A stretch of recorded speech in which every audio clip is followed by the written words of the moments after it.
আচ্ছা, কখনো কি ভেবে দেখেছেন বিশ্বের সেরা আর সফল বিনিয়োগকারীরা ঠিক কোন কৌশলটা ব্যবহার করেন? এমন একটা কৌশল যা সময়ের পরীক্ষায় উত্তীর্ণ, বিভিন্ন বাজারে কাজ করে আর সবচেয়ে বড় কথা, একজন সাধারণ বিনিয়োগকারীও যেটা কাজে লাগাতে পারে। চলুন আজ সেই শক্তিশালী কৌশলটা নিয়েই গভীরে যাওয়া যাক। শুরু করার আগে একটা ছোট্ট কথা, যদি আমাদের এই বিশ্লেষণ আপনাদের ভালো লাগে তাহলে একটা লাইক আর কমেন্ট করে আমাদের উৎসাহ দেবেন। আর হ্যাঁ, ভবিষ্যতে এমন আরও আলোচনার জন্য চ্যানেলটা সাবস্ক্রাইব করে রাখতে পারেন। তো প্রশ্নটা হলো, সেই একটা কৌশল কি যা কিংবদন্তি বিনিয়োগকারীরা দশকের পর দশক ধরে ব্যবহার করে আসছেন আর ধারাবাহিক রিটার্ন পাচ্ছেন? এর উত্তরটা কিন্তু লুকিয়ে আছে একটা দারুণ ব্যালেন্সের মধ্যে। আজকের আলোচনায় আমরা কি দেখব? প্রথমে সেরাদের কৌশলটা একটু বুঝব, তারপর দেখব ভ্যালু আর গ্রোথ ইনভেস্টিংয়ের মধ্যেকার দোটানাটা কি। এরপরে আসবে গার্প, মানে সেই ভারসাম্যপূর্ণ সমাধান। আমরা এর 4টা মূল ভিত্তি জানব, বাংলাদেশে কিভাবে গার্প স্টক খুঁজে বের করা যায় সেটা দেখব, আর সবশেষে একজন সাধারণ বিনিয়োগকারী হিসাবে আমাদের সবার কি বিশেষ সুবিধা আছে তা নিয়েও কথা বলব। চলুন তাহলে শুরু করা যাক প্রথম পর্ব দিয়ে, সেরাদের কৌশল। আর কিভাবে আধুনিক বিনিয়োগের ধারণাটা আজকের এই পর্যায়ে এলো? দেখুন, বিনিয়োগের এই দর্শনটা কিন্তু একদিনে তৈরি হয়নি। শুরুটা হয়েছিল 1930-এর দশকে বেঞ্জামিন গ্রাহামের হাত ধরে। তিনি জোর দিতেন স্ট্রিক্ট ভ্যালু ইনভেস্টিংয়ের উপর, মানে যতটা সম্ভব সস্তায় স্টক কেনা। এরপর আসলেন ওয়ারেন বাফেট। তিনি বললেন, না, শুধু সস্তা হলেই হবে না, একটা ভালো কোম্পানির জন্য ঠিকঠাক দাম দিতেও আমি রাজি। আর এই দুটো ধারণাকে মিলিয়ে একটা নিখুঁত রূপ দিলেন পিটার লিঞ্চ 1980-র দশকে। আর সেটারই নাম হল growth at a reasonable price, বা সংক্ষেপে গার্প। এই যে স্ক্রিনে দেখছেন 29%, এটা কিন্তু কোনো ছোটখাটো সংখ্যা না। এটা হলো পিটার লিঞ্চের ফান্ডের বার্ষিক রিটার্ন 1977 থেকে 1990 পর্যন্ত, টানা 13 বছর ধরে। ভাবা যায়, প্রতি 2.5-3 বছরে বিনিয়োগকারীদের টাকা দ্বিগুণ হয়ে যাচ্ছিল। গার্প কৌশলের শক্তিটা ঠিক এখানেই। এবার আসি দ্বিতীয় পর্বে, ভ্যালু নাকি গ্রোথ। এই দোটানায় পড়ে বিনিয়োগকারীরা প্রায় দুটো ফাঁদে পা দেন। চলুন সেই ফাঁদ দুটো নিয়েই কথা বলি। বিনিয়োগের জগতে দুটো চরম রাস্তা আছে। একটা হলো ভ্যালু ট্র্যাপ। এখানে ফোকাস থাকে শুধু সবচেয়ে সস্তা দামের ওপর। ফলাফল, প্রায়ই নিম্নমানের কোনো গ্রোথ নেই এমন শেয়ার কেনা হয়ে যায়, যেগুলোকে আমরা পেনি স্টক বলি। আর ঠিক এর উল্টোটা হলো গ্রোথ ট্র্যাপ। এখানে ফোকাস থাকে সর্বোচ্চ গ্রোথের ওপর, দাম যাই হোক না কেন। আর এতেই লুকিয়ে থাকে মারাত্মক ঝুঁকি আর অতিরিক্ত ভ্যালুয়েশনের বিপদ। তাহলে উপায় কি? এখানেই আসছে আমাদের তৃতীয় পর্ব, গার্প, মানে ভারসাম্যপূর্ণ পদ্ধতি। ভ্যালু আর গ্রোথের ঠিক মাঝখানের সেই দারুণ জায়গাটা। গার্প পুরো কথাটা হলো growth at a reasonable price. সোজা কথায়, এটা এমন একটা বিনিয়োগ কৌশল যা ভ্যালু আর গ্রোথ দুটোরই ভালো দিকগুলো এক করে।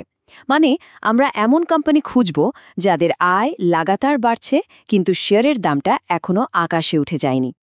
এই পদ্ধতির সবচেয়ে বড় সুবিধা হলো এটা দুই দিকেই কাজ করে। যখন বাজার ভালো তখন এটা অসাধারণ রিটার্ন দিতে পারে, আবার যখন বাজার খারাপ তখন মূলধনকে সুরক্ষা দেয়। এক কথায়, এটা ঝুঁকি আর পুরস্কারের মধ্যে একটা চমৎকার ভারসাম্য তৈরি করে। মানে কোয়ালিটি খুঁজব, কিন্তু তার জন্য অতিরিক্ত দাম দেব না। তো তত্ত্ব তো অনেক হলো, এবার চলুন চতুর্থ পর্বে যাই, গার্পে 4টি স্তম্ভ, মানে কিভাবে আমরা বাস্তবে এটা প্রয়োগ করতে পারি। গার্প স্ট্র্যাটেজির আসলে 4টা মূল ভিত্তি আছে। 1. এমন কোম্পানির দিকে নজর দিতে হবে যার পারফরম্যান্স ধারাবাহিক। 2. গ্রোথ আর ভ্যালু, এই দুটোর মধ্যে একটা ব্যালেন্স রাখতে হবে। 3. একটা বিশেষ টুল ব্যবহার করতে হবে যার নাম PEG রেশিও, এটা খুবই গুরুত্বপূর্ণ। আর 4 নম্বরটা আমার খুব পছন্দের, এমন কিছুতে বিনিয়োগ করা যা আমরা নিজেরা বুঝি। এই যে একটু আগে PE রেশিওর কথা বললাম, এটাই কিন্তু GRAP কৌশলের আসল অস্ত্র। এটা এমন একটা মাপকাঠি যা একটা স্টকের দামটা ঠিক আছে কিনা সেটা তো বলে, সাথে এটাও দেখে যে কোম্পানির আয়ের গ্রোথ কেমন হবে। সূত্রটা খুব সহজ, PE রেশিওকে ভাগ করতে হবে বার্ষিক EPS গ্রোথ রেট দিয়ে। সাধারণত একটা নিয়ম মানা হয়, যদি PEG রেশিও 1-এর কম হয় তাহলে ধরে নেওয়া যায় যে স্টকটা তার গ্রোথের তুলনায় ঠিক দামে বা হয়তো একটু সস্তাতেই পাওয়া যাচ্ছে। গার্প বিনিয়োগকারীদের জন্য এটা একটা গ্রিন সিগন্যাল বলতে পারেন। আর উল্টো দিকে যদি পিইজি রেশিও 1-এর বেশি হয়ে যায়, তাহলে বুঝতে হবে স্টকটার দাম হয়তো একটু বেশি, মানে গ্রোথের তুলনায় দামটা চড়া। গার্প স্ট্র্যাটেজি অনুযায়ী এই ধরনের স্টক এড়িয়ে চলাই ভালো। বেশ, তত্ত্ব তো বোঝা গেল। এবার সবচেয়ে মজার অংশে আসি। পর্ব 5, আমাদের দেশের বাজারে মানে ঢাকা স্টক এক্সচেঞ্জে গার্প স্টক কিভাবে খুঁজব। চলুন একটা কাল্পনিক স্ক্রিনিং প্রসেস দেখি। ধরুন আমরা এমন কোম্পানি খুঁজছি যার মার্কেট ক্যাপ 1000 কোটি টাকার বেশি। কেন? কারণ আমাদের বাজারে এটা একটা প্রতিষ্ঠিত কোম্পানির লক্ষণ। এরপর আমরা দেখছি গত 5 বছরে মুনাফার গ্রোথ যেন 15%-এর বেশি হয়। এটা নিশ্চিত করে যে কোম্পানির একটা স্ট্রং গ্রোথ ইঞ্জিন আছে। এরপর ডেট টু ইকুইটি রেশিও, এটা 1-এর কম হতে হবে। এটা কোম্পানির আর্থিক স্থিতিশীলতা দেখায়, যা আমাদের বাজারের জন্য খুবই জরুরি একটা বিষয়। আর সবশেষে আমাদের মূল অস্ত্র পিইজি রেশিও, এটা 0 থেকে 1.5-এর মধ্যে খুঁজব। ব্যাস, এভাবেই আমরা যুক্তিসঙ্গত দামে ভালো গ্রোথ স্টক খুঁজে পেতে পারি। এখানে একটা কথা পরিষ্কার করে বলা দরকার। এই যে স্ক্রিনিং প্রসেসটা দেখানো হলো, এটা কিন্তু শুধু শেখার জন্য একটা উদাহরণ। এটাকে কোনোভাবেই বিনিয়োগের পরামর্শ বা কোনো স্টক কেনার সুপারিশ হিসাবে নেবেন না। আচ্ছা, এই ফিল্টারগুলো ব্যবহার করলে আমাদের বাজারে কী ধরনের কোম্পানির সামনে আসতে পারে? হয়তো দেশের বড় বড় ফার্মাসিউটিক্যাল কোম্পানিগুলো বা সুপ্রতিষ্ঠিত কনজিউমার ব্র্যান্ড, আর্থিকভাবে খুবই শক্তিশালী প্রাইভেট ব্যাংক, অথবা যেসব আইটি কোম্পানি ধারাবাহিকভাবে ভালো ব্যবসা করছে, তারাই এই তালিকায় উঠে আসতে পারে। এবং চলে এলাম আমাদের শেষ পর্বে, একজন সাধারণ বিনিয়োগকারীর বিশেষ সুবিধা। কেন গার্প কৌশলটা আমাদের মতো রিটেল ইনভেস্টরদের জন্য এতটা কাজের? চলুন সেটা বুঝি। বড় ফান্ড বা প্রাতিষ্ঠানিক বিনিয়োগকারীদের তুলনায় আমাদের মানে খুচরা বিনিয়োগকারীদের কয়েকটা দারুণ সুবিধা আছে। যেমন আমাদের ফ্লেক্সিবিলিটি অনেক বেশি। আমরা ছট করে কোনো শেয়ার কিনতে বা বেচতে পারি। আমাদের কোনো সাইজ লিমিট নেই, তাই আমরা ছোট কিন্তু দারুণ কোয়ালিটির কোম্পানিতেও বিনিয়োগ করতে পারি, যা বড় ফান্ডগুলো পারে না। আমাদের লোকাল নলেজ মানে স্থানীয় বাজারের বোঝাপড়াটা অনেক ভালো।